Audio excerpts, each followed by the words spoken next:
નમસ્કાર વિદ્યાર્થી મિત્રો, ચાલો આજે આપણે એક નવી શરૂઆત કરીએ। આમ તો આપણું આ એક નવું ચેપ્ટર છે, પણ વાસ્તવમાં જોવા જઈએ ને તો પાંચમું અને છઠ્ઠું બંને આખું જેનેટિક્સ છે। એ તો આપણે અભ્યાસની સરળતા ખાતર બે ચેપ્ટરોમાં વહેંચી નાખ્યું। વાસ્તવમાં આખું સળંગ અભ્યાસ છે જેનેટિક્સનો। ચલો આપણે આગળ આનુવંશિકતાની ચર્ચા કરી કે ભાઈ આનુવંશિકતા એટલે શું અને એના માટે જવાબદાર ઘટક કયો, એની આપણે આગળના ચેપ્ટરમાં ચર્ચા કરી। દાખલા તરીકે આનુવંશિકતા એટલે શું?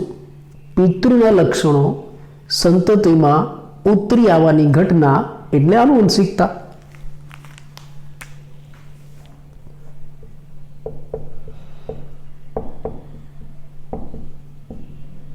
પિતૃના લક્ષણો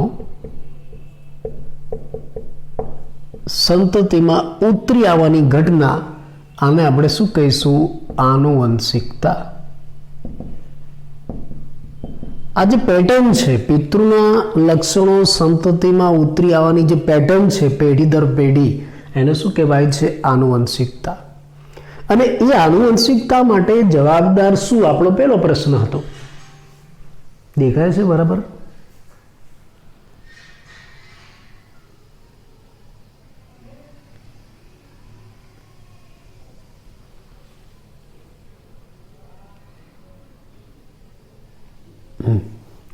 એ આનુવંશિકતા માટે જવાબદાર શું? તો એના માટે મેન્ડલે પ્રયોગ કર્યા અને મેન્ડલે પોતાના પ્રયોગ ઉપરથી એવું શોધ્યું કે બે આ આનુવંશિકતા માટે જવાબદાર કારક છે। આ કારકને આજે આપણે શું કહીએ છીએ? આ કારકને આજે આપણે જનીન કહીએ છીએ। એટલે મેન્ડલે આનુવંશિકતા માટે જવાબદાર ઘટક કયો એ શોધી નાખ્યું। કયો ઘટક જવાબદાર છે? કારક। આ મેન્ડલે શોધ્યું, પણ આ કારક વાસ્તવમાં છે શું? શેનો બનેલો છે? એનું બંધારણ શું છે? એની રચના શું છે? એ મેન્ડલ સમજાવી શક્યો નહીં કે વાસ્તવમાં કારક છે શું, શાનો બનેલો છે,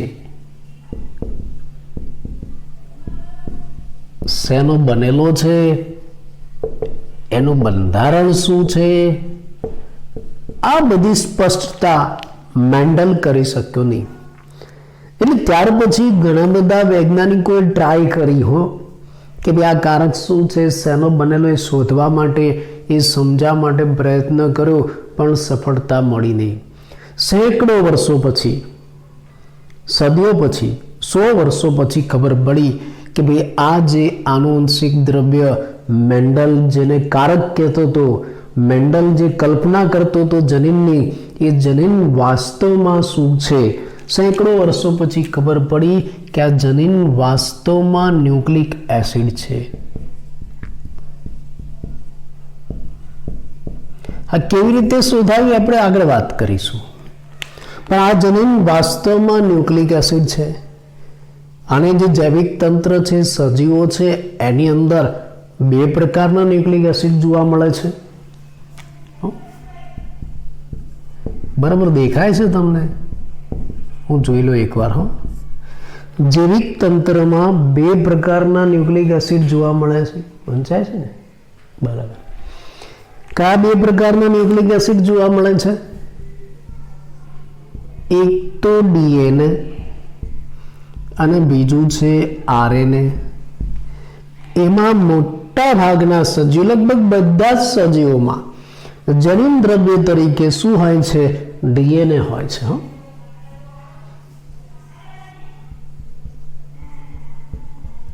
લગભગ બધા જ સજીવોમાં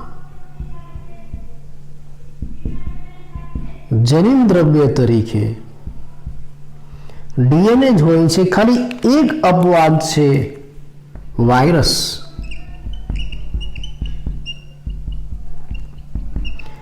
જેમાં જનીન દ્રવ્ય તરીકે શું છે? આરએનએ છે। બાકી બધામાં જનીન દ્રવ્ય શું છે? ડીએનએ છે। ખાલી એક વાયરસનો અપવાદ છે કે જેમાં જનીન દ્રવ્ય તરીકે આરએનએ છે। તો આપણે એમ કહી શકીએ કે મેન્ડલ જે કારકની કલ્પના કરતો હતો એ કારક શાનું બનેલું હોય? ડીએનએ અથવા તો આરએનએ નું, અને મોટે ભાગે શાનું? ડીએનએ નું. હવે પ્રશ્ન એમ થાય કે જે સજીવોની અંદર જનીન દ્રવ્ય ડીએનએ છે એમાં શું આરએનએ નહીં હોય? હોય. જે સજીવોમાં જનીન દ્રવ્ય તરીકે ડીએનએ છે એમાં પણ આરએનએ છે, પણ એમાં આરએનએ જનીન દ્રવ્ય નથી. તો એમાં આરએનએ શું છે? આપણને પ્રશ્ન થાય. જે સજીવોમાં જનીન દ્રવ્ય તરીકે ડીએનએ છે એમાં આરએનએ શું છે? એમાં આરએનએ હોય છે, પણ એમાં આરએનએ શું છે? એમાં આરએનએ એક સંદેશાવાહક છે, અથવા તો પછી એડેપ્ટર છે. આરએનએ એમાં એક સંદેશાવાહક તરીકે હોય, એડેપ્ટર તરીકે હોઈ શકે છે, સંરચનાત્મક ઘટક તરીકે હોઈ શકે છે, અથવા તો ઉત્પ્રેરક અણુ તરીકે વર્તે છે.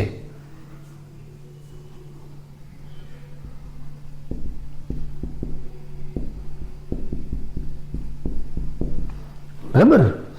એટલે એવું શોધાયું, વર્ષો પછી એવું શોધાયું કે મેન્ડલ જેને કારક અથવા તો જનીન કરતો હતો એ કારક શાનું બનેલું છે? Nucleic acid. અને સજીવોમાં એટલે કે જૈવિક તંત્રમાં ન્યુક્લિક એસિડ બે ટાઈપના, એક ડીએનએ અને બીજું આરએનએ. એમાંથી કયું જનીન દ્રવ્ય? મોટા ભાગના સજીવોમાં, લગભગ બધા જ સજીવોમાં ડીએનએ જનીન દ્રવ્ય છે. પણ એક અપવાદ છે, કેટલાક વાયરસની અંદર આરએનએ જનીન દ્રવ્ય હોય છે. તો જે સજીવોમાં ડીએનએ જનીન દ્રવ્ય હોય એમાં આરએનએ હોય કે ના હોય? એમાં આરએનએ હોય. અને એ આરએનએ શું છે? તો પછી એમાં આરએનએ જનીન દ્રવ્ય નથી. એમાં આરએનએ સંદેશાવાહક તરીકે વર્તે, એડેપ્ટર તરીકે વર્તે, સંરચનાત્મક ઘટક બનાવે, અથવા તો ઉત્પ્રેરક અણુ તરીકે વર્તે છે. આમ મુખ્યત્વે તમે જોવા જાઓ તો જે જનીન દ્રવ્ય છે, આનુવંશિક દ્રવ્ય છે, એ કયું છે? ડીએનએ છે. એટલે આ ચેપ્ટરની અંદર આપણે આ જનીન દ્રવ્ય ડીએનએ નો અભ્યાસ કરવાનો છે. આ ચેપ્ટરમાં આપણે શું ભણીશું? આ ચેપ્ટરમાં આપણે આ ડીએનએ ની રચના, સંરચના અથવા તો રચના, એનું સ્વયંજનન એટલે નિર્માણ, એનું નિર્માણ કેવી રીતના થાય છે આપણે એ ભણીશું. ડીએનએ માંથી આરએનએ નું નિર્માણ કેવી રીતના થાય એ ભણીશું.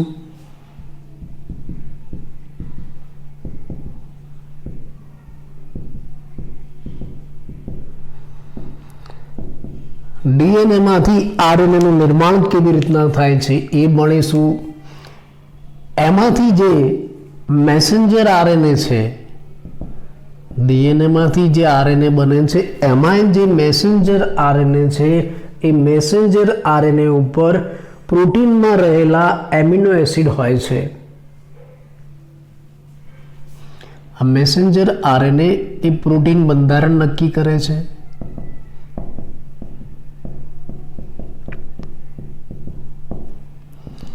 એટલે મેસેન્જર આરએનએ માંથી પ્રોટીન કેવી રીતના બને, એનું નિયંત્રણ કેવી રીતના થાય, એ બધું પણ આપણે આ ચેપ્ટરમાં ભણીશું.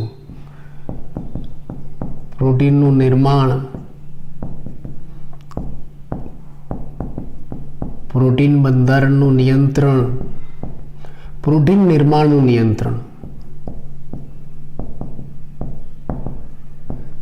કેવી રીતે થાય એ બધું આપણે આ ચેપ્ટરમાં ભણીશું.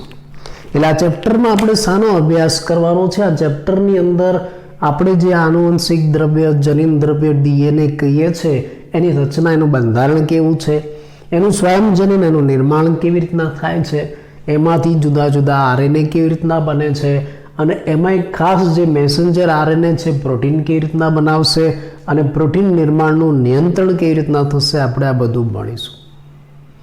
અને છેલ્લે આપણે હ્યુમન જીનોમ પ્રોજેક્ટ પણ ભણીશું. આ ચેપ્ટરના અંતે આપણે હ્યુમન જીનોમ પ્રોજેક્ટ ભણીશું. છેલ્લા દાયકામાં આ હ્યુમન જીનોમ પ્રોજેક્ટની મદદથી મનુષ્યમાં રહેલા જે બધા જ જનીન છે, ડીએનએ છે, એના ન્યુક્લિયોટાઇડને ઓળખી લીધેલા છે છેલ્લા દાયકામાં. એટલે એક નવા યુગની શરૂઆત થઈ છે છેલ્લા 10 વર્ષની અંદર. એટલે છેલ્લા દાયકામાં મનુષ્યના બધા જ ન્યુક્લિયોટાઇડનો ક્રમ જાણી લેવાયો છે. હ્યુમન જીનોમ પ્રોજેક્ટ દ્વારા છેલ્લા દાયકામાં, દાયકો એટલે 10 વર્ષ, મનુષ્યના બધા જ ન્યુક્લિયોટાઇડનો ક્રમ જાણી લેવાયો છે.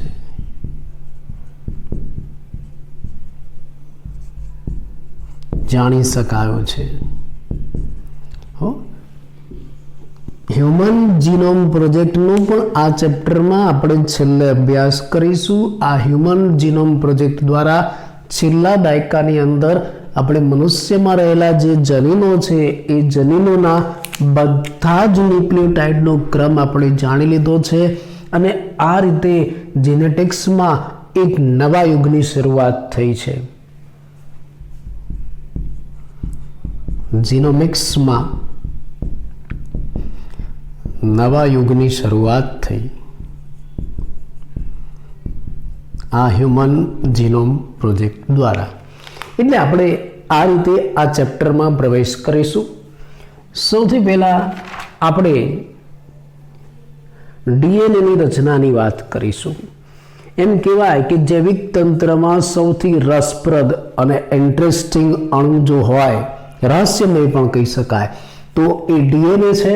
અને સૌથી પહેલી શરૂઆત આપણે આ ડીએનએથી કરીશું. જૈવિક તંત્રમાં સૌથી ઇન્ટરેસ્ટિંગ, રસપ્રદ જો કોઈ અણુ હોય તો આ ડીએનએ છે. અને એટલે જ આ ચેપ્ટરની શરૂઆત આપણે ડીએનએના અણુથી કરીશું, એની રચનાથી, એના બંધારણથી કરીશું. તો સૌથી પહેલા એનું પૂરું નામ જોઈ લઈએ આપણે. ડીએનએ એટલે શું? એનું પૂરું નામ શું થાય? હવે તમને બધાને આવડે છે. શું થશે ડીએનએ નું પૂરું નામ? ડીએનએ નું પૂરું નામ શું થાય? Deoxy ribose nucleic acid.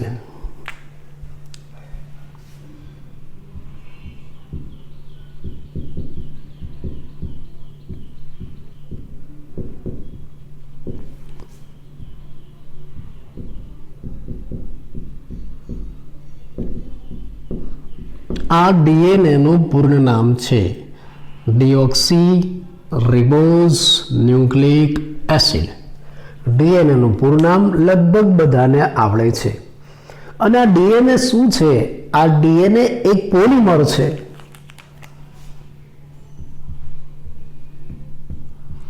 Polymer છે. શાનો પોલિમર છે? ન્યુક્લિયોટાઇડનો પોલિમર છે.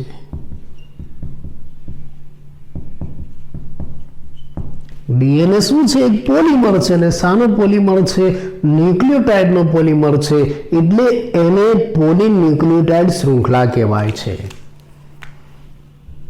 જે ડીએનએ છે ને એને પોલીન્યુક્લિયોટાઇડ શૃંખલા કહેવાય છે.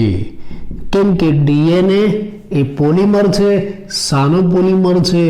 ન્યુક્લિયોટાઇડનો પોલિમર છે. ઘણા બધા ન્યુક્લિયોટાઇડ, અસંખ્ય ન્યુક્લિયોટાઇડ એકબીજા સાથે જોડાઈને એક લાંબી શૃંખલા બનાવે, જેને આપણે શું કહીશું? Nucleic acid. તો ડીએનએ અથવા તો આરએનએ, ન્યુક્લિક એસિડ આપણે કહીશું. એક લાંબી શૃંખલા બને. હવે એની લંબાઈ કેટલી હોય? તમને પ્રશ્ન થાય કે ભાઈ ચલો આ જે ન્યુક્લિક એસિડ છે, ડીએનએ હોય કે આરએનએ, એની લંબાઈ કેટલી?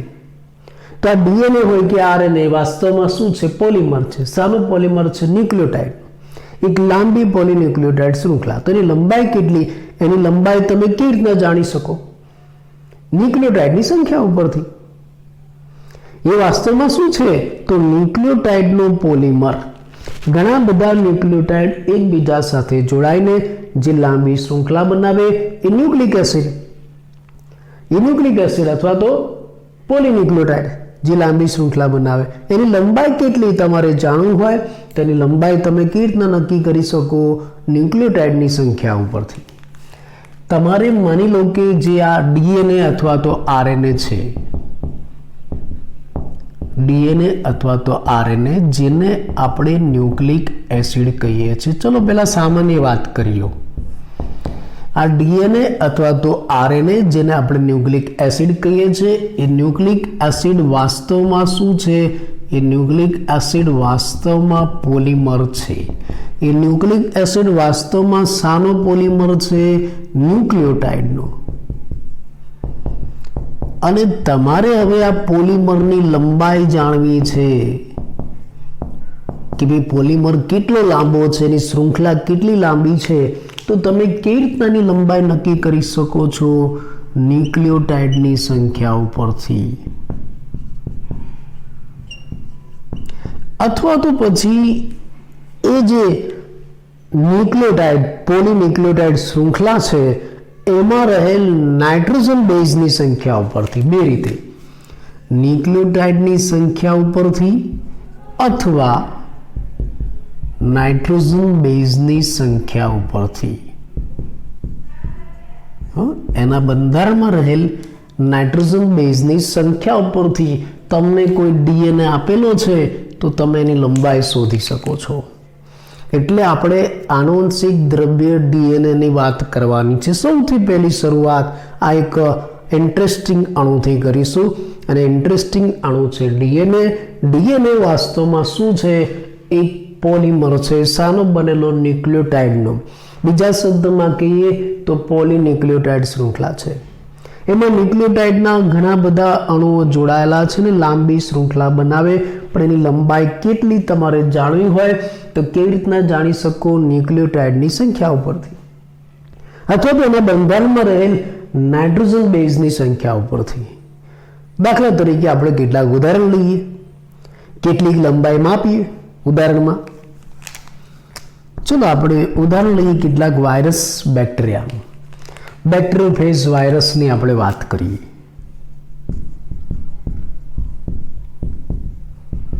બેક્ટેરિયોફેજ વાયરસ, એના ઘણા બધા પ્રકાર છે. એમાંથી એકાદ બે પ્રકારનું આપણે ઉદાહરણ આપીએ. દાખલા તરીકે પહેલું, બેક્ટેરિયોફેજ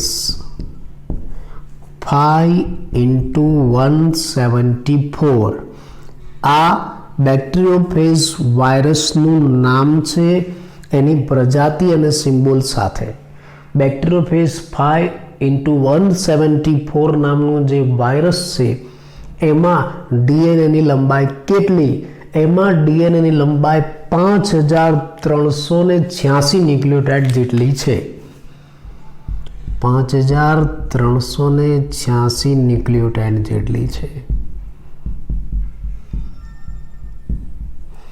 આ એની લંબાઈ થઈ ને. આ બધું તમને MCQમાં પૂછાય, ખાસ પૂછાય, ધ્યાન રાખજો. બેક્ટેરિયોફેજ 5x174 આ એની જાતિ નંબર પ્રમાણેની છે. અને એ બેક્ટેરિયોફેજ વાસ્તવમાં શું છે? વાયરસ. એમાં ડીએનએ છે. એના ડીએનએની લંબાઈ કેટલી? 5386 ન્યુક્લિયોટાઇડ જેટલી. કેમ કે લંબાઈ તમે કેવી રીતના માપી શકો? ન્યુક્લિયોટાઇડની સંખ્યા ઉપરથી, અથવા તો નાઇટ્રોજન બેઝની સંખ્યા ઉપરથી. ચલો બીજું ઉદાહરણ લઈએ આપણે. બેક્ટેરિયોફેજ લેમ્બડા વાયરસ લઈએ.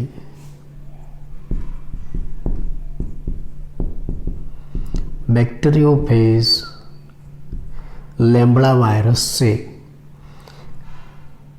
એમાં જે ડીએનએ છે એની લંબાઈ કેટલી? 48502 બેઝ પેર જેટલી. 48502 બેઝ પેર. બીપી, બીજો કોઈ મતલબ નથી હો. બીપી એટલે base pair, nitrogen base pair, nitrogen બેઝની જોડીઓ. તો બેક્ટેરિયોફેજ લેમ્બડા બે રીતે તમે લંબાઈ માપી શકો છો. એક ન્યુક્લિયોટાઇડની સંખ્યા ઉપરથી અને બીજું નાઇટ્રોજન બેઝની જોડીઓ ઉપરથી. બેઝ પેર, બેઝ પેર એટલે નાઇટ્રોજન બેઝની જોડીઓ. 48502 બેઝ પેર બેક્ટેરિયોફેજ લેમ્બડા જે વાયરસ છે એમાં ડીએનએની લંબાઈ. ચલો આપણે ઈ કોલાઈ બેક્ટેરિયાની વાત કરીએ. અલગ ઉદાહરણ લઈએ. જાણીતું તમે નામ સાંભળ્યું હશે, ઈ કોલાઈ બેક્ટેરિયા. એમાં જે ડીએનએ છે એની લંબાઈ કેટલી? ઈ કોલાઈ બેક્ટેરિયામાં જે ડીએનએ છે એની લંબાઈ 4.6 ઇન્ટુ 10⁶ બેઝ પેર જેટલી છે. આ બધું એમસીક્યુમાં આવે હો. 4.6 ઇન્ટુ 10⁶ બેઝ પેર જેટલી છે ઇકોલાઈમાં. ચલો આપણે આપણી જ વાત કરી લઈએ. મનુષ્યની અંદર ડીએનએની લંબાઈ કેટલી? આપણી વાત કરીએ આપણે. મનુષ્યમાં એકકીય હેપ્લોઇડ ડીએનએની લંબાઈ કેટલી? મનુષ્યમાં એકકીય સિંગલ ડીએનએની લંબાઈ કેટલી?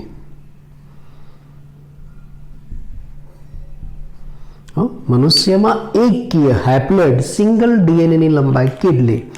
તો મનુષ્યમાં સિંગલ ડીએનએની લંબાઈ 3.3 ઇન્ટુ 10⁹ બેઝ પેર છે. સિંગલ ડીએનએની લંબાઈ. પણ મનુષ્ય એ એકકીય સજીવ નથી, દ્વિકીય સજીવ છે. એટલે આવા ડીએનએ ડબલ હોય, બે હોય. એટલે મનુષ્યમાં દ્વિકીય ડીએનએની લંબાઈ કેટલી? અહીંયા બાજુમાં લખું.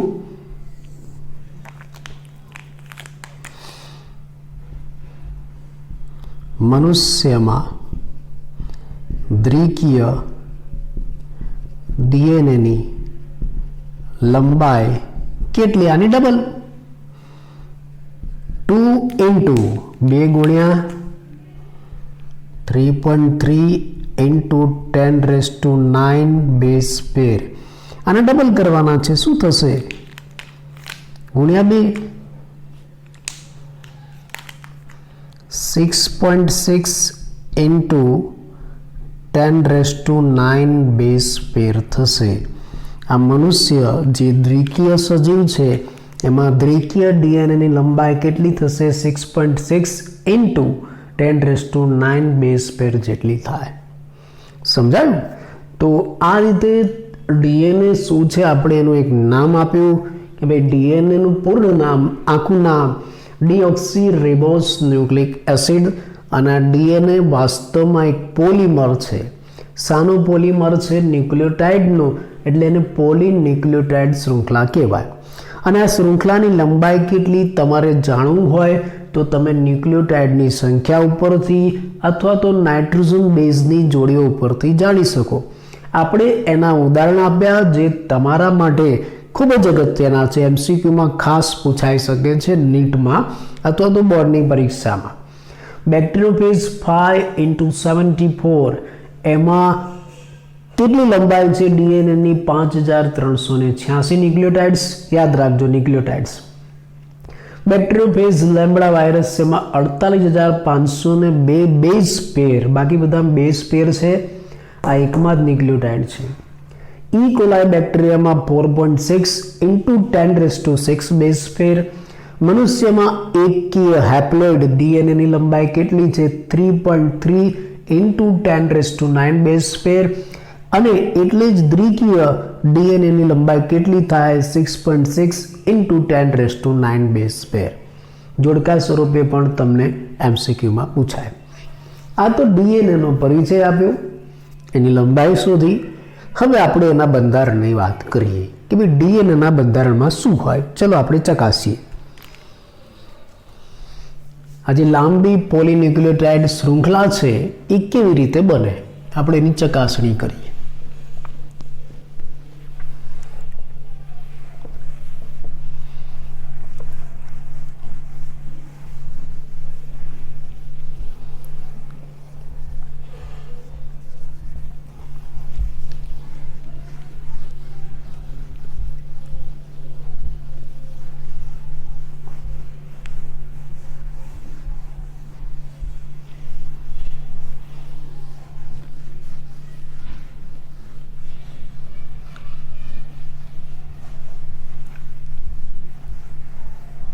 ડીએનએ એની સંરચના અથવા તો એનું બંધારણ આપણે તપાસી. જે 11મા ધોરણમાં તમે ભણીને આવ્યા ને એનું રિવિઝન છે, એનું બંધારણ. ચલો ડીએનએનું આપણે બંધારણ જોવું છે તો વાસ્તવમાં ડીએનએ શું છે? ન્યુક્લિક એસિડ છે. ડીએનએ હોય કે આરએનએ વાસ્તવમાં શું છે? ન્યુક્લિક એસિડ છે. અને ન્યુક્લિક એસિડ શું છે? ન્યુક્લિક એસિડ એ પોલીન્યુક્લિયોટાઇડ શૃંખલા છે.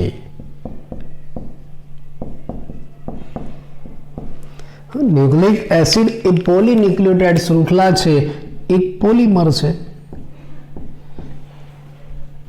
એટલે વાસ્તવમાં પોલીન્યુક્લિયોટાઇડ શૃંખલા શાની બનેલી હોય? ન્યુક્લિયોટાઇડની. આ પોલીન્યુક્લિયોટાઇડ શૃંખલા શાની બનેલી છે? ન્યુક્લિયોટાઇડની. એટલે તમે કોઈ પણ ન્યુક્લિક એસિડ લો, એના બંધારણમાં એના પાયાના ઘટક તરીકે શું આવેલું હોય છે? ન્યુક્લિયોટાઇડ. આ મોનોમર છે. આવા ઘણા બધા ન્યુક્લિયોટાઇડ એકબીજા સાથે જોડાય એટલે શું બને? પોલીન્યુક્લિયોટાઇડ. અને પોલીન્યુક્લિયોટાઇડ એટલે જ ન્યુક્લિક એસિડ, ડીએનએ અથવા તો આરએનએ. એનો મતલબ કે આ ડીએનએ અથવા તો આરએનએ જે ન્યુક્લિક એસિડ છે એના બંધારણમાં એના પાયામાં શું રહેલું છે? ન્યુક્લિયોટાઇડ. ન્યુક્લિયોટાઇડ એનો પાયાનો અણુ કહેવાય. અને આ ન્યુક્લિયોટાઇડના બંધારણમાં શું છે? ન્યુક્લિયોટાઇડ એક જટિલ અણુ છે. એના બંધારણની અંદર 3 ઘટકો આવેલા છે. ન્યુક્લિયોટાઇડના બંધારણની અંદર 3 ઘટકો. જેમ આ બધું 11મા ધોરણનું છે. આપણે 11મા ધોરણમાં શીખ્યા કે કાર્બોદિત હોય તો એનો બંધારણીય ઘટક શું? શર્કરા. પ્રોટીન હોય તો એનો બંધારણીય ઘટક શું? Amino acid. એમ ન્યુક્લિક એસિડ હોય તો એનો બંધારણીય ઘટક શું? ન્યુક્લિયોટાઇડ. અને ન્યુક્લિયોટાઇડ એક જટિલ અણુ છે. એના બંધારણની અંદર પણ 3 ઘટકો આવેલા છે. એટલે ન્યુક્લિયોટાઇડના બંધારણમાં 3 ઘટકો હોય. તમે જાણો છો 11મા ધોરણનું પુનરાવર્તન છે. 3 ઘટક હોય. એક પહેલું પેન્ટોઝ શર્કરા, બરાબર. ચલો બીજું શું હોય? Nitrogen base. નાઇટ્રોજન બેઝ જેને ટૂંકમાં હું એનબી લખીશ. અને ત્રીજું છે ફોસ્ફેટ. આ 3 ઘટકો એકબીજા સાથે જોડાય એટલે શું બને? એક જટિલ અણુ ન્યુક્લિયોટાઇડ બને. પેન્ટોઝ શર્કરા, નાઇટ્રોજન બેઝ અને ફોસ્ફેટ આ 3 એકમો એકબીજા સાથે જોડાય એટલે ન્યુક્લિયોટાઇડ નામના જટિલ અણુની રચના થાય. એટલે કે આ ન્યુક્લિયોટાઇડના બંધારણમાં આ 3 એકમો આવેલા છે: પેન્ટોઝ શર્કરા, નાઇટ્રોજન બેઝ અને ફોસ્ફેટ. પેન્ટોઝ શર્કરા કઈ હોય? પેન્ટોઝ શર્કરા કાં તો રિબોઝ હોય અથવા તો પછી ડીઓક્સીરિબોઝ હોય. જો આરએનએ હશે ને તો રિબોઝ શર્કરા હશે, અને જો ડીએનએ હોય ને તો ડીઓક્સીરિબોઝ શર્કરા હોય. આ બંનેમાંથી કોઈ પણ એક પેન્ટોઝ શર્કરા હોય. નાઇટ્રોજન બેઝ કયા હોઈ શકે? નાઇટ્રોજન બેઝ એના 2 પ્રકાર તમે જાણો છો, 11મા ધોરણમાં ભણીને આવ્યા. આ 11મા ધોરણનું રિવિઝન છે. પ્યુરિન અને પેરિમિડિન, આ 2 પ્રકારના નાઇટ્રોજન બેઝ. તફાવત તમે 11મા ધોરણમાં જોયો. એટલે નાઇટ્રોજન બેઝ 2 પ્રકારના, પ્યુરિન અને પેરિમિડિન. પ્યુરિન નાઇટ્રોજન બેઝ કઈ છે તમે જાણો છો? એજી. એજી એવું ગીત નથી, એજી. અને પેરિમિડિન કઈ છે? સીટીયુ. એજી સીટીયુ બે જાય એવું નહીં, એજી અહીંયા બે જાય એવું નહીં, એજી સીટીયુ. પ્યુરિન કઈ? એજી. અને પેરિમિડિન કઈ? સીટીયુ. એ એટલે એડિનાઇન, એડિનિન એમ પણ એને કહેવાય છે. અને જી એટલે ગ્વાનિન. સી એટલે સાઇટોસિન. ટી એટલે થાઇમિન. અને યુ એટલે યુરેસિલ. આખા નામ તમે જાણો છો, બંધારણ પણ જાણો છો. એટલે ન્યુક્લિયોટાઇડના બંધારણમાં જે નાઇટ્રોજન બેઝ વપરાય છે બે પ્રકારની હોય છે. પ્યુરિન નાઇટ્રોજન બેઝ પણ હોઈ શકે છે અને પેરિમિડિન પણ હોય છે, બંને હોય છે. પ્યુરિનમાં કઈ આવશે? એજી. પેરિમિડિનમાં CTO, adenine, guanine, cytosine, thiamine અને યુરેસિન. ફોસ્ફેટ કયો હોય? અહીંયા મોટે ભાગે જે ફોસ્ફેટ વપરાય છે એ ફોસ્ફોરિક એસિડનો છે. Phosphoric acid H3PO4- phosphoric acid. હવે જો આ ન્યુક્લિયોટાઇડની વાત કરી, એ ન્યુક્લિયોટાઇડ ભેગા મળીને શું બનાવશે? પોલીન્યુક્લિયોટાઇડ શૃંખલા એટલે કે ન્યુક્લિક એસિડ. એ ન્યુક્લિક એસિડ કાં તો DNA હોઈ શકે કાં તો RNA. જો DNA હોય તો શું હોય? માન લો કે આ ન્યુક્લિયોટાઇડ DNA નો છે તો એના બંધારણમાં શું હોય? તો પહેલું ડીઓક્સીરિબોસ. શર્કરા કઈ હશે? ડીઓક્સીરિબોસ DNA માં. વત્તા નાઇટ્રોજન બેઝ કયા હશે? AgCT. નાઇટ્રોજન બેઝ કયા? AgCT. અને વત્તા શું હશે? ફોસ્ફેટ. આ ત્રણ જોડાય એટલે કોનું ન્યુક્લિયોટાઇડ બને? DNA નું. ડીઓક્સીરિબોસ, AgCT અને ફોસ્ફેટ જોડાય એટલે કોનું ન્યુક્લિયોટાઇડ બને? DNA નું. અને જો RNA નું ન્યુક્લિયોટાઇડ હોય તો અંદર શું હશે? તો એમાં ડીઓક્સીરિબોસ શર્કરા નહીં હોય. કઈ શર્કરા હશે? રિબોસ શર્કરા. વત્તા AgCU અને વત્તા ફોસ્ફેટ કોમન, બંનેમાં એક સરખો. બરાબર. આ ફરક. જો RNA નો ન્યુક્લિયોટાઇડ હશે તો એના બંધારણમાં શું હશે? જો RNA નો ન્યુક્લિયોટાઇડ હોય તો એના બંધારણમાં પેન્ટોઝ શર્કરા તરીકે રિબોઝ હશે, નાઇટ્રોજન બેઝ તરીકે AgCU હશે અને ફોસ્ફેટ જોવા મળશે. જો DNA નો ન્યુક્લિયોટાઇડ હોય તો એના બંધારણમાં પેન્ટોઝ શર્કરા તરીકે ડીઓક્સીરિબોસ શર્કરા હોય અને નાઇટ્રોજન બેઝ તરીકે AgCT હોય અને ફોસ્ફેટ જોડાયેલો હોય. આ જે નાઇટ્રોજન બેઝ છે એમાં તમે જુઓ RNA માં શું છે? AgCU, યુરેસિલ છે. અને DNA માં શું છે? થાઇમિન છે. ફરક છે. MCQ માં પણ આ પૂછાઈ શકે છે. RNA છે ને એમાં યુરેસિલ છે U, અને DNA છે ને એમાં થાઇમિન છે T. આ જે થાઇમિન છે ને, થાઇમિન એનું રાસાયણિક નામ 5-મિથાઇલ યુરેસિલ છે. આ થાઇમિન છે એનું રાસાયણિક નામ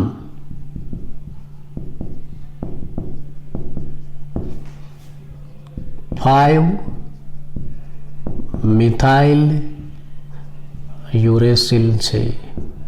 એટલે વાસ્તવમાં આ જે થાઇમિન છે એનું બંધારણ યુરેસિલ જેવું જ છે. ફરક માત્ર એટલો છે કે એમાં 5મા સ્થાને મિથાઇલ સમૂહ આવેલો છે. સમજાય છે? આ જે થાઇમિન છે એનું બંધારણ યુરેસિલ જેવું છે. ફરક માત્ર એવો છે કે એમાં 5મા સ્થાને મિથાઇલ સમૂહ આવેલો છે. એટલે આ થાઇમિનનું રાસાયણિક નામ શું થયું? 5-મિથાઇલ યુરેસિલ. બીજું, આ રિબોઝ અને ડીઓક્સીરિબોઝમાં શું ફરક? શર્કરામાં. ચલો હું અહીંયા રિબોઝ શર્કરા દોરું.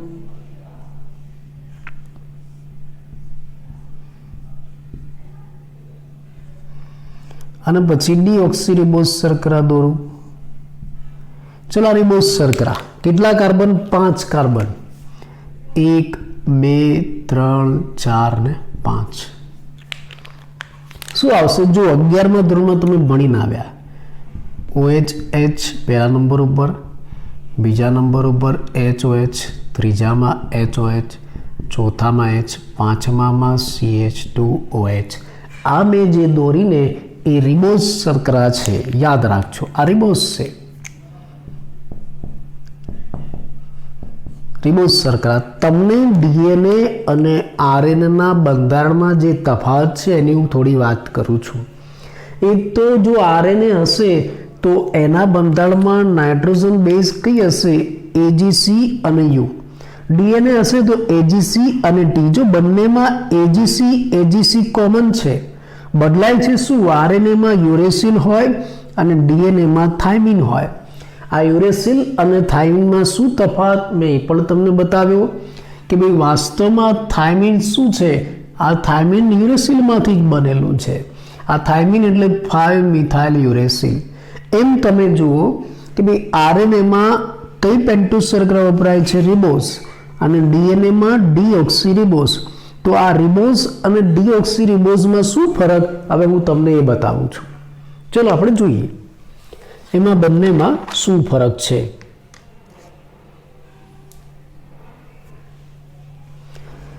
આ રિબોઝ છે. હવે જો ડીઓક્સીરિબોઝ હું દોરું છું,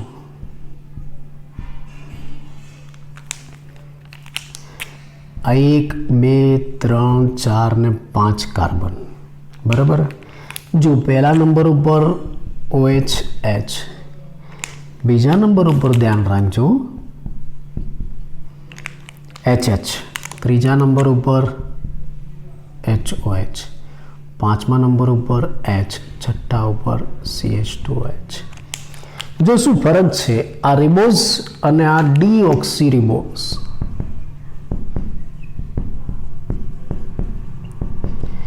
રિબોઝ શર્કરા અને ડીઓક્સીરિબોઝ શર્કરા બંને 5 કાર્બનવાળી પેન્ટોઝ શર્કરા છે.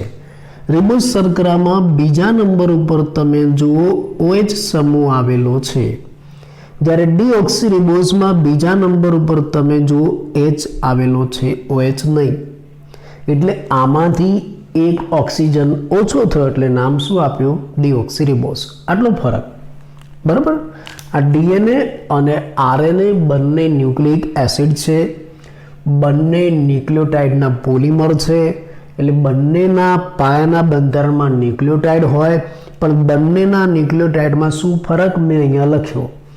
DNAના જે ન્યુક્લિયોટાઇડ છે એમાં પેન્ટોઝ શર્કરા તરીકે આવી ડીઓક્સીરિબોઝ શર્કરા હોય, અને RNAના જે ન્યુક્લિયોટાઇડ છે એમાં પેન્ટોઝ શર્કરા તરીકે આવી રિબોઝ શર્કરા હોય. DNA અને RNA બંનેમાં AGC નાઇટ્રોજન બેઝ કોમન છે, બદલાય છે શું? તો DNA હોય એમાં થાઇમિન હોય, RNAમાં યુરેસિલ હોય. આ જે થાઇમિન છે વાસ્તવમાં યુરેસિલમાંથી જ બનેલી છે. એના 5મા સ્થાને મિથાઇલ સમૂહ જોડાય છે. અને રિબોઝ ડીઓક્સીરિબોઝમાં આટલો ફરક.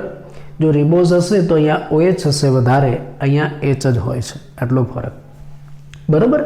એટલે આ રીતે આ 1 2 અને 3 ઘટકો જેનો આપણે પરિચય આપ્યો એ એકબીજા સાથે જોડાશે તો શું બનશે? ન્યુક્લિયોટાઇડ. ચલો હવે આપણે આને જોડીએ, ન્યુક્લિયોટાઇડ બનાવીએ. કેવી રીતે જોડાય? પ્રશ્ન થાય કે આ 3 ઘટકો કેવી રીતે જોડાય? પ્રશ્ન થાય. ચલો આપણે જોડીએ. સૌથી પહેલા અગત્યનું છે, આ કોઈ પણ પેન્ટોઝ શર્કરા છે. માની લો કે હું રિબોઝ લઈ લઉં છું.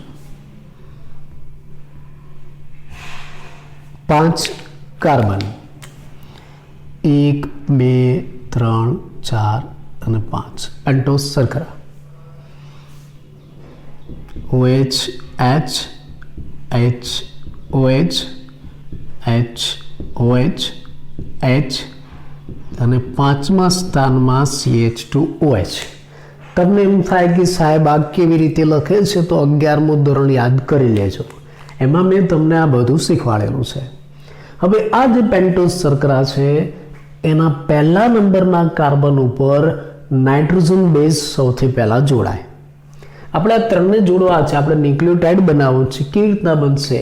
તો પેન્ટોઝ શર્કરાના પહેલા નંબરના કાર્બન સાથે નાઇટ્રોજન બેઝ જોડાશે તો પ્લસ નાઇટ્રોજન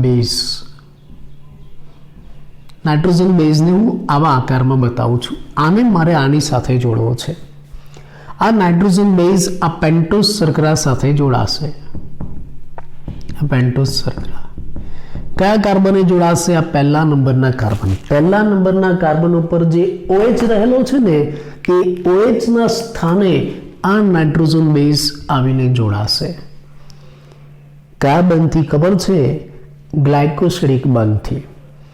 એટલે પેન્ટોઝ શર્કરાના પહેલા નંબરનો જે કાર્બન છે, પહેલા નંબરના કાર્બન ઉપર રહેલા OH સ્થાને નાઇટ્રોજન બેઝ એન ગ્લાયકોસિડિક બંધથી જોડાશે. એટલે આ રીતેનું જોડાણ થશે. આપણે બતાવીએ. ચલો,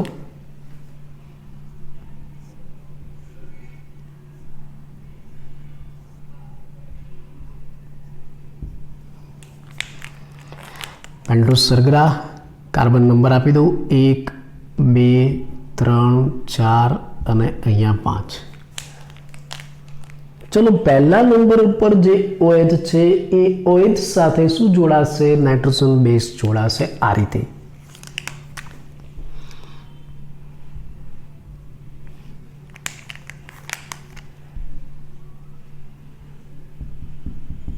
આ નાઇટ્રોજન બેઝ જોડાઈ ગયો પહેલા નંબર ઉપર. હું બાકી બધું એમને મૂકી દઉં. HOH HOH HCH2OH બાકી બધું એમનેમ છે. પહેલા નંબર ઉપર જે OH હતો એની સાથે નાઇટ્રોજન બેઝે પ્રક્રિયા કરી અને એની સાથે નાઇટ્રોજન બેઝ જોડાયો. કયા બંધથી જોડાયો? એન ગ્લાયકોસિડિક બંધ. યાદ રાખજો, MCQમાં પણ તમને પૂછાય.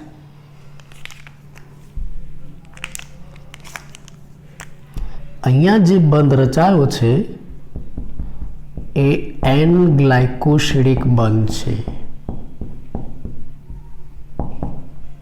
હા, એટલે પ્રશ્ન સ્વરૂપે તમને પૂછાય કે ભાઈ પેન્ટોઝ શર્કરા સાથે નાઇટ્રોજન બેઝ એક તો કયા કાર્બન સાથે જોડાય છે? પહેલા નંબરના કાર્બન સાથે. અને કયા બંધથી જોડાય છે?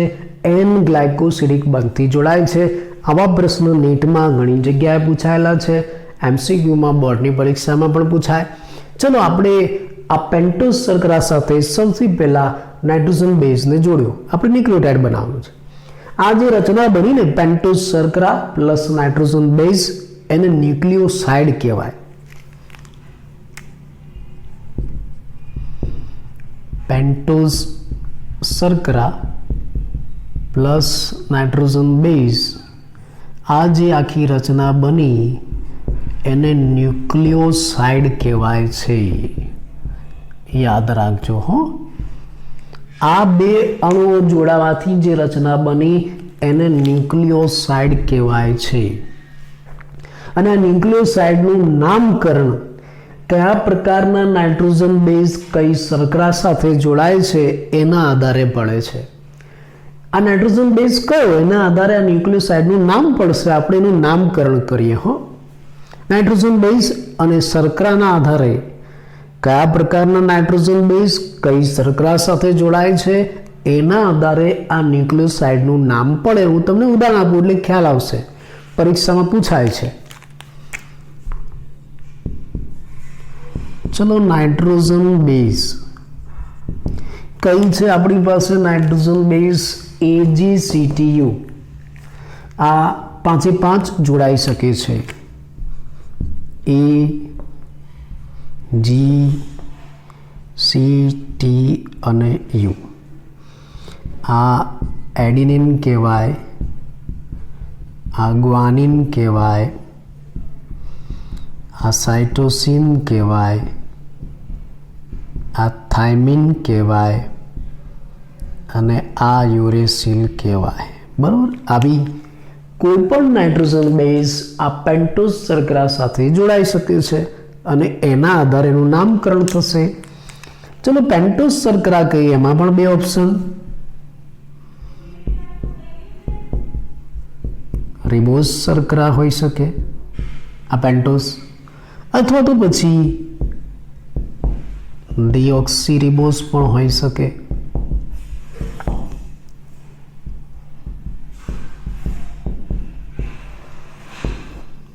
બરાબર. અહીંયા આ જે ઉદાહરણ છે એમાં મેં પેન્ટોઝ શર્કરા લીધી છે ને એ રિબોઝ છે. હો, તો માની લો કે આ જે નાઇટ્રોજન બેઝ છે આ રિબોઝ શર્કરા સાથે જોડાય, કોઈ પણ આ રિબોઝ શર્કરા સાથે એડેનાઇન પણ જોડાઈ શકે, ગ્વાનિન પણ જોડાઈ શકે, સાઇટોસિન, યુરેસિલ કોઈ પણ જોડાઈ શકે છે રિબોઝ શર્કરા સાથે. હો, યાદ રાખો રિબોઝ સાથે ટી ન જોડાય, હો આ ન જોડાય, બાકી આ 1 2 3 ને 4 નાઇટ્રોજન બેઝ જોડાઈ શકે. ચલો આપણે પહેલું ઓપ્શન વિચારીએ.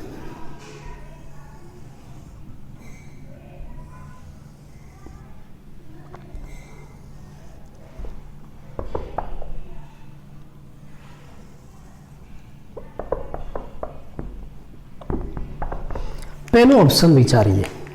દેખાય છે બરાબર? ઓકે,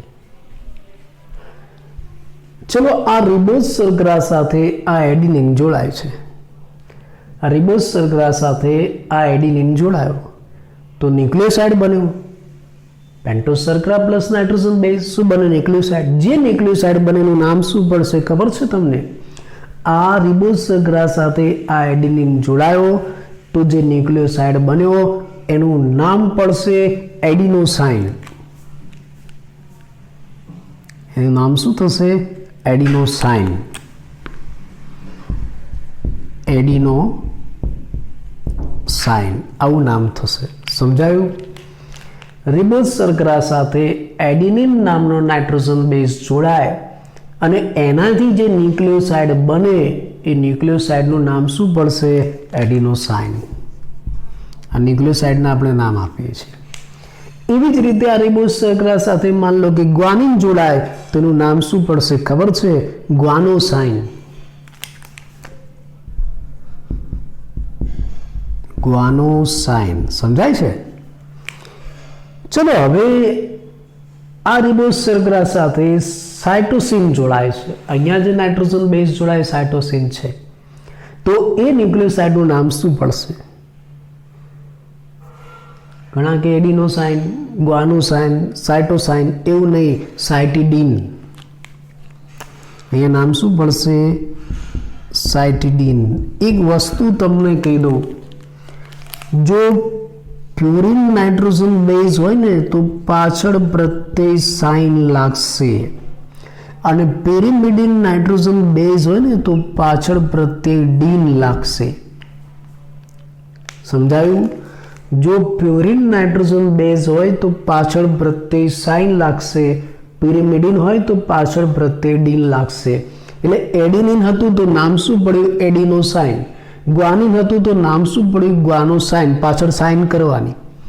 અને જો આવી પિરિમિડિન હોય તો પાછળ ડીન આવી જશે. અહીંયા સાઇટોસિન જોડાય તો નામ શું પડશે? સાઇટિડીન. ચલો થાઇમિન જોડાય, ન જોડાયા તો રિબોઝ શર્કરા છે અને જ્યારે રિબોઝ શર્કરા હોય ત્યારે થાઇમિન ટી ના આવે પણ શું આવે? યુ. એટલે આ નહીં જોડાય. એટલે એ કોઈ શક્યતા નથી, એવું કોઈ નામ નહીં આવે. હા, યુરેસિલ જોડાય. રિબોઝ સાથે માન લો કે આ જે નાઇટ્રોજન બેઝ છે યુરેસિલ છે, યુરેસિલ જોડાય તો નામ શું પડશે? વિચાર કરો.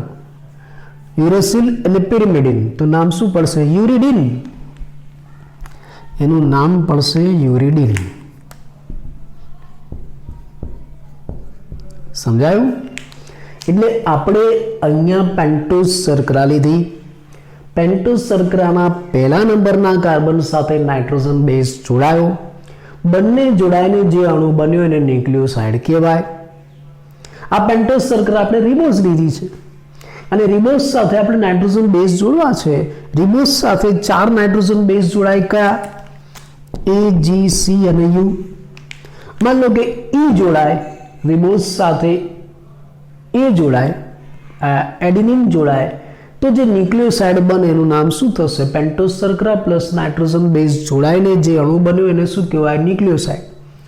માન લો કે આ રિબોઝ સાથે એડિનિન જોડાય તો જે ન્યુક્લિયોસાઇડ બન્યો, જે અણુ બન્યો એનું નામ શું? એડિનોસાઇન. આ રિબોઝ સાથે ગ્વાનિન જોડાય તો નામ શું પડશે? ગ્વાનોસાઇન. સાઇટોસિન જોડાય તો સાઇટિડીન. યુરેસિલ જોડાય તો યુરિડિન. બરાબર? मान लो कि હવે આ પેન્ટોઝ શર્કરા રિબોઝ નથી પણ ડીઓક્સીરિબોઝ છે, અને જો ડીઓક્સીરિબોઝ હોય તો કયા નાઇટ્રોજન બેઝ જોડાય? ડીઓક્સીરિબોઝ હોય તો AgC અને T. તો એનું નામ શું પડે? मान लो कि આ શર્કરા પેન્ટોઝ શર્કરા રિબોઝ નથી પણ ડીઓક્સીરિબોઝ છે. ચલો અહીંથી હું ઓક્સિજન કાઢી નાખું તો આ H થઈ ગયો, એટલે આ ડીઓક્સીરિબોઝ શર્કરા થઈ.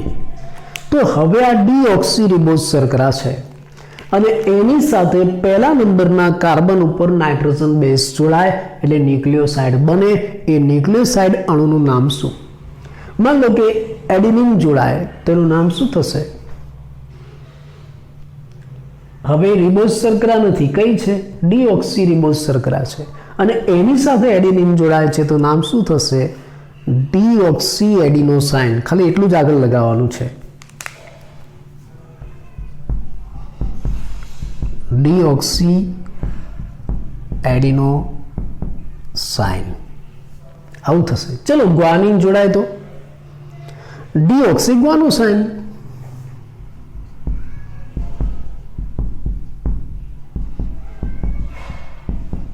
ग्वानोसाइन.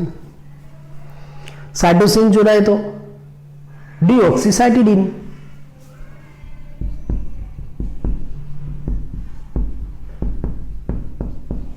साइटिडीन. चलो थायमिन जोड़ाए तो थायमिन जोड़ाए तो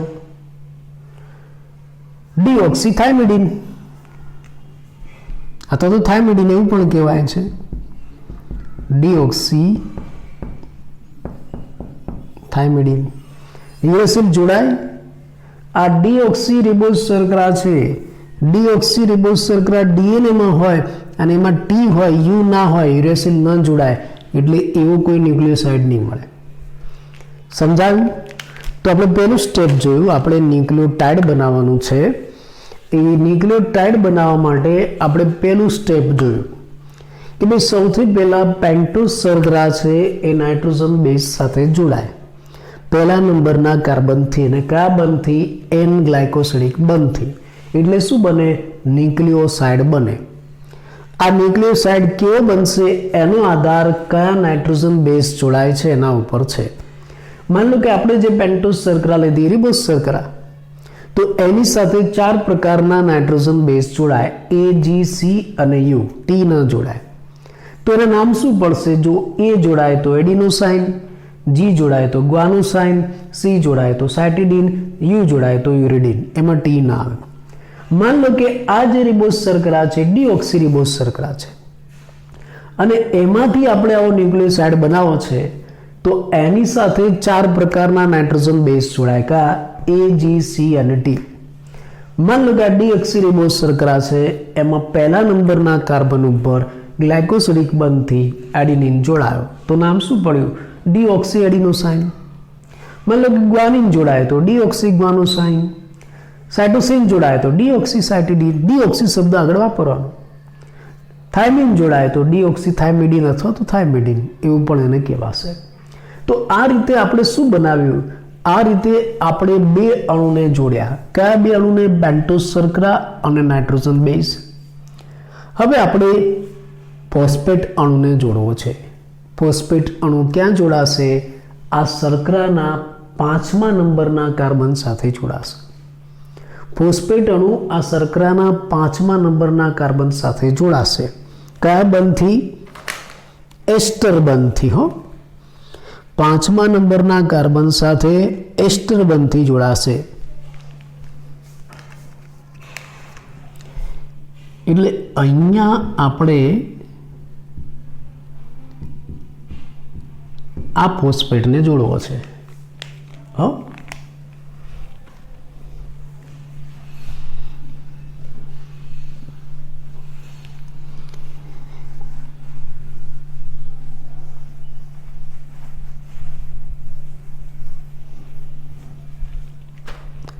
પહેલા પેન્ટોઝ શર્કરા સાથે આપણે નાઇટ્રોજન બેઝ જોડ્યો, ન્યુક્લિયોસાઇડ બન્યો.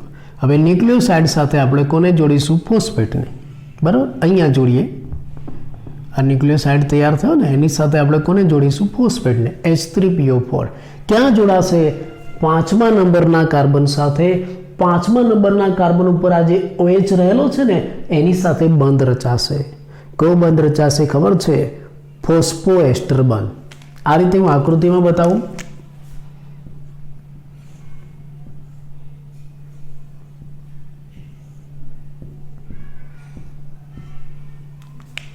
શર્કરા છે, પેન્ટોઝ શર્કરા.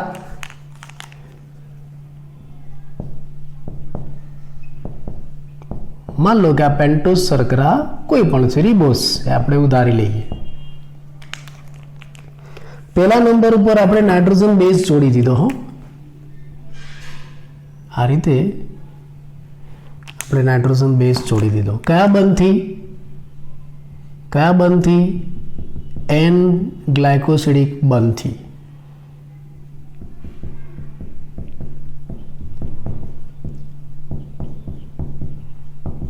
N ગ્લાયકોસિડિક બંધથી. બાકી બધું આપણે મૂકી દઈએ એમને. HOH.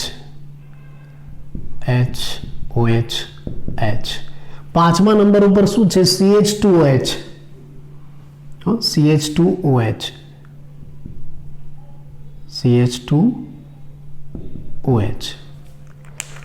જો આ કેવી રીતના જોડાશે ફોસ્ફોરિક એસિડ આપણે એ બતાવીએ છીએ.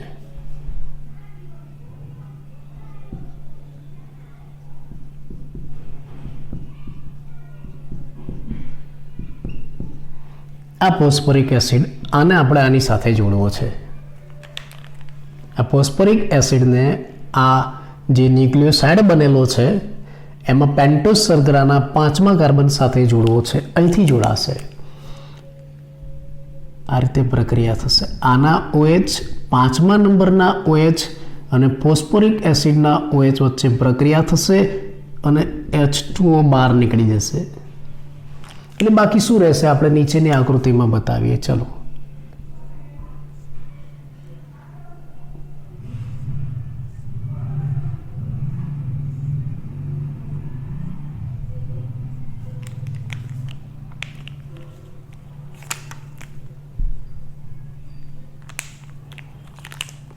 અહીંયા તો પહેલા નંબર ઉપર નાઇટ્રોજન બેઝ છે જ. HOH આપણે રિબોસ શર્કરા લીધી છે અને H. હવે જો 5મા નંબર ઉપર શું થયું? CH2OH હતા. એ 5મા નંબરમાં CH2OH છે એની સાથે આ ફોસ્ફોરિક એસિડ જોડાશે. આ ફોસ્ફોરિક એસિડના OH અને આ CH2OH ના OH વચ્ચે પ્રક્રિયા થઈ, એમાંથી પાણીનો અણુ દૂર થયો અને ત્યાં બંધ રચાય છે. કેવો? હવે જુઓ શું બાકી રહ્યું? CH2. આ H2O નીકળી ગયા, આ OH અને આ H2O નીકળી ગયા, એટલે બાકી રહ્યું O. P OH OH double bond O. આ જોડાણ થઈ ગયું અને અહીંયા જે બંધ રચાયો ને એને ફોસ્ફોએસ્ટર બંધ કહેવાય છે. ડબલ બોન્ડ O એટલે એસ્ટર અને સાથે ફોસ્ફેટ છે એટલે આ બંધને ફોસ્ફોએસ્ટર બંધ કહેવાય છે.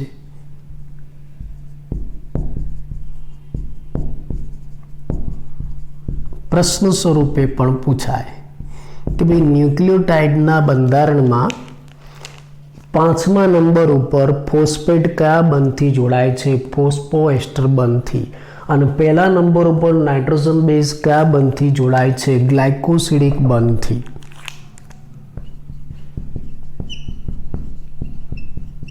એટલે આ એક ન્યુક્લિયોટાઇડનો અણુ તૈયાર. પેન્ટોઝ શર્કરા, નાઇટ્રોજન બેઝ અને ફોસ્ફેટ ત્રણેય ભેગા થઈ ગયા એટલે આખો એક ન્યુક્લિયોટાઇડનો અણુ તૈયાર. આ એક ન્યુક્લિયોટાઇડના અણુની અંદર બે બંધ આવ્યા, એક ગ્લાયકોસિડિક બંધ અને બીજો ફોસ્ફોએસ્ટર બંધ. ગ્લાયકોસિડિક બંધ ક્યાં આવ્યો? પહેલા નંબરના કાર્બન ઉપર. આ 1, આ 2, આ 3, 4 ને આ 5. અને ફોસ્ફોએસ્ટર બંધ 5મા નંબરના કાર્બન ઉપર આવ્યો. આ રીતે જે તૈયાર થયું એને એક ન્યુક્લિયોટાઇડ કહેવાય છે. આ રીતે ન્યુક્લિયોટાઇડ એક જટિલ અણુ છે જેમાં પેન્ટોઝ શર્કરા, નાઇટ્રોજન બેઝ અને ફોસ્ફેટ જોડાય છે. આ રીતે પેન્ટોઝ શર્કરા, નાઇટ્રોજન બેઝ અને ફોસ્ફેટ જોડાયા અને આ જે અણુ બન્યો એને શું કહેવાય? ન્યુક્લિયોટાઇડ. આ તો આપણે એક ન્યુક્લિયોટાઇડ બનાવ્યો. આપણે તો શું બનાવવાનું છે? પોલીન્યુક્લિયોટાઇડ. કેવી રીતે બનશે? નેક્સ્ટ લેક્ચરમાં જોઈશું.